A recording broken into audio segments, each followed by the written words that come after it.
एक बड़ी खबर जो आ रही है सीधे सुप्रीम कोर्ट से। आईपैक रेड मामले में ममता बनर्जी और ईडी आमने सामने हैं। एक याचिका लेकर ईडी इस वक्त पहुंची हुई है। हम सीएम को आरोपी बनाना चाहते हैं, कह रहे हैं एडिशनल सॉलिसिटर जनरल। उन्होंने कहा है कि ममता बनर्जी को हम आरोपी बनाना चाहते हैं। हम सीएम को आरोपी एफआईआर के बिना हमें ठीक नहीं लगता। हम एफआईआर की मांग कर रहे हैं। हम सीएम को आरोपी बनाना चाहते हैं। तो ये बड़ी खबर आ रही है जिसमें सुप्रीम कोर्ट में सुनवाई चल रही है और ईडी ने कहा है कि वो ममता बनर्जी यानी कि मुख्यमंत्री जो हैं पश्चिम बंगाल की, उन्हें इस मामले में वो आरोपी बनाना चाहते हैं। और लगातार अपनी आर्ग्यूमेंट्स में ईडी ने ये बात रखी है कि जिस तरह से वहां पर सरकारी तंत्र काम कर रहा है उससे साफ होता है कि वहां लोकतंत्र नहीं है, वहां भीड़ तंत्र है। सीधा सीधा आरोप लगाया है और आरोपी बनाना चाहती है ईडी। इस मामले में मुख्यमंत्री को लंच के बाद जारी रहेगी मामले की सुनवाई। तो ये महत्वपूर्ण सुनवाई जो है, आर्ग्यूमेंट्स इस वक्त सुप्रीम कोर्ट में चल रहे हैं जिसमें लगातार ईडी का पक्ष रखते हुए सॉलिसिटर जनरल और एडिशनल सॉलिसिटर जनरल ने कहा है कि ये लूट और डकैती का मामला है जिसमें वो मुख्यमंत्री को आरोपी बनाना चाहते हैं। तो लूट और डकैती हो रही है और ये इस मामले में ये लगातार ईडी ने अपने पक्ष को रखते हुए सुनवाई के दौरान ये बात कही है। लूट डकैती हो रही है, भीड़ तंत्र वहां पर हावी है, लोकतंत्र वहां नहीं है। ये तस्वीरें जो आप देख रहे हैं उस दिन की हैं जिसको लेकर ये हंगामा मचा हुआ है। सुप्रीम कोर्ट में सुनवाई के दौरान ईडी और ममता बनर्जी आमने सामने हैं। ये आर्ग्यूमेंट्स लंच के बाद भी जारी रहेंगे। अपना पक्ष रखते हुए एडिशनल सॉलिसिटर जनरल ने कहा है कि लूट और डकैती का मामला है, भीड़ तंत्र वहां पर हावी है, लोकतंत्र नहीं है और सीएम को यानी कि मुख्यमंत्री ममता बनर्जी को हम आरोपी बनाना चाहते हैं। मुकेश सिंह सेंगर इस वक्त हमारे साथ जुड़ रहे हैं। चलते हैं सीधे हमारे सहयोगी के पास।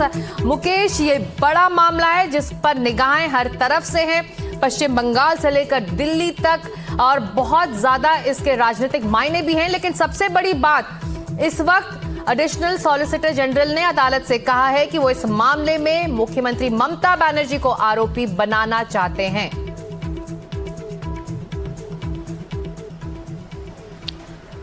देखिए, बिल्कुल सुप्रीम कोर्ट से ये बड़ा अपडेट है और ईडी ने कोर्ट में कहा है कि पीएमएलए का सेक्शन 17 जो होता है उसके तहत ईडी को ये अधिकार है कि वो मनी लॉन्ड्रिंग के मामले में किसी के यहाँ छापेमारी कर सकती है, जांच कर सकती है। और ऐसे मामले में रेड के दौरान अगर कोई ईडी की कार्रवाई को रोकता है तो उसके खिलाफ जो क्रिमिनल एक्शन है यानी कि आपराधिक जो एक्शन है वो लिया जाए। और इसके तहत जो ईडी है उसने कोर्ट में ये मांग की है कि ममता बनर्जी के साथ ऐसे अधिकारी जो उस वक्त वहां पर मौजूद थे उनके खिलाफ कार्रवाई की जाए, क्योंकि ईडी का आरोप यह है कि ममता बनर्जी अपने साथ में ईडी के जो दस्तावेज थे, जिन दस्तावेजों को ईडी ने जब्त किया था, उन दस्तावेजों को अपने साथ में ले गई। जो डिजिटल डिवाइस है वो भी अपने साथ में ले गई। और ऐसे में ममता बनर्जी के साथ जो पुलिस के अधिकारी वहां पर मौजूद थे उनके खिलाफ चोरी और डकैती का मामला दर्ज हो, इसके साथ में सरकारी काम में बाधा पहुंचाने का मामला भी दर्ज हो और जितने भी अधिकारी इसमें शामिल हैं उनको तुरंत सस्पेंड किया जाए।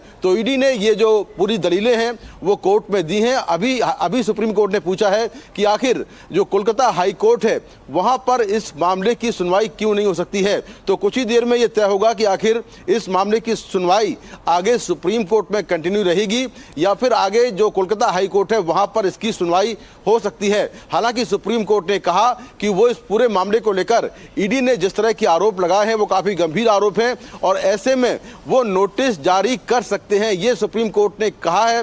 वहीं जो ममता बनर्जी सरकार है, जो उनकी तरफ से वकील हैं कपिल सिब्बल, वो सुप्रीम कोर्ट में पेश हुए। उन्होंने ये कहा कि ममता बनर्जी जो है केवल जो पार्टी के दस्तावेज हैं, जो चुनाव को लेकर जो रणनीति के दस्तावेज हैं वो केवल अपने साथ में ले गई थी, क्योंकि आईपैक के साथ टीएमसी का एक कॉन्ट्रैक्ट था और उसके तहत जो चुनाव की रणनीति है उससे जुड़े दस्तावेज वो अपने साथ में ले गई। उन्होंने ये कहा कि जो मामला है कोयला स्कैम का, ये 2 साल पहले का है, लेकिन 2 साल से ईडी क्यों कोई कार्रवाई नहीं कर रही थी।